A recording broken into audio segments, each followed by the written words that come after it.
Hi again then guys, and welcome to episode 15, which for the moment anyway will be the last episode in the Party in the Back series, the review series of course for Gran Turismo's wagons and estate cars. And you may notice a slight difference, hopefully you'll notice a difference in audio in this episode. I'm trying a slightly different method of recording the audio.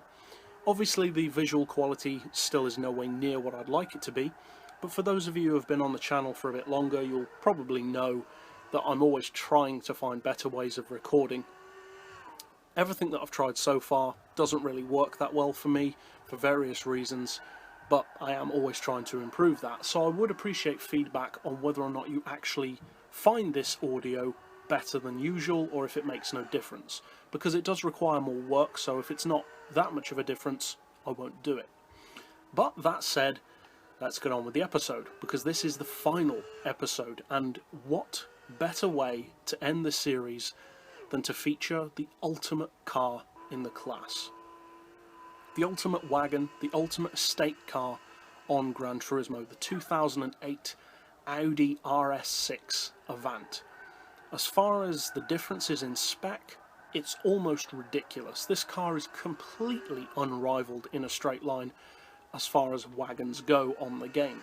It has a top speed advantage in the region of 20 miles per hour over the next nearest wagon, which is incidentally the other RS6 and also the RS4.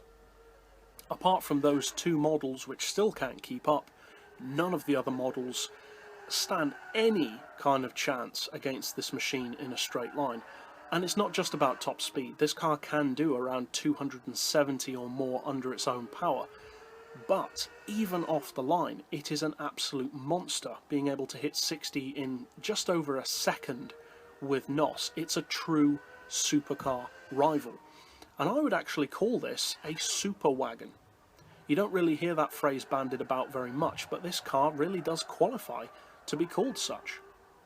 Now, there are, of course, other technically super wagons available in real life, but for the moment the RS6 is completely unrivaled in that regard. Hopefully we'll see a change in that in the future, because Gran Turismo doesn't have a very strong selection of wagons, and so when the RS6 was added, it just completely dominates instantly. Now, speaking of its dominance, its sheer spec is similar, funnily enough, to the Veyron. The Veyron is one of those supercars which just dominates most others because of its sheer numbers, and the RS6 is similar. It has a 5-litre turbocharged V10 engine, all-wheel drive, a 6-speed gearbox, puts out 1,057 horsepower, 755 pound-feet of torque, and funnily enough, again, like the Veyron, it's also pretty heavy. It weighs 1,503 kilos after the weight loss package. Now, being a 1.5 ton wagon, you'd expect it to be a little bit of a boat around corners, but it's actually not. It handles itself remarkably well. I would actually go so far as to say this is a better handling Audi possibly than the R8 V10. Obviously that's personal preference though. Now, as far as horsepower per tonne, it still manages to put out over 700, thanks to the fact that its massive power more than makes up for its massive weight. So it truly is a supercar-worthy wagon. It has supercar numbers, more power than most of the supercars in the game, and also more weight, funnily enough. A 0 to 60 time of around 1.2 or 1.3 seconds, a top speed of over 270. If you didn't know it was a wagon and just read its spec sheet, you would think it was a supercar. And that said, its price makes all the much more of a good impression, because with all that spec and all that performance, the RS6, yes, is the most expensive wagon in the game, but still only costs 166,000 credits, which, although that is expensive for a wagon if you compare it to the others, if you compare it to what the car can do, to the price of other cars in the game which can do that, such as super sports and supercars, that's actually not a bad price at all. Now, as far as handling, I would actually say this is, perhaps controversially, but also not surprisingly given its size and weight, not the best handling wagon in the game. It has good handling, certainly good enough for it to win races when you combine it with that sheer straight line performance, but I would actually say that the RS4 is a better handling wagon. The older RS6 is around the same as this around corners, perhaps not quite as good, but I would say that the RS4, the 2.7 litre twin turbo model, is better. It has less weight to cope with, less power to cope with, and it's just more nimble on its feet. It's also a smaller vehicle, which helps.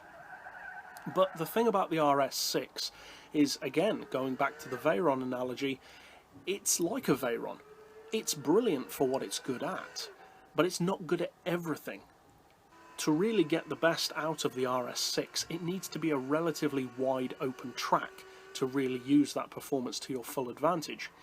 On twisty circuits such as, say, Eiger, the Nürburgring Ring, Ascari, Laguna Seca, etc., it's not the best. There are other wagons which can beat it, even with significantly less power.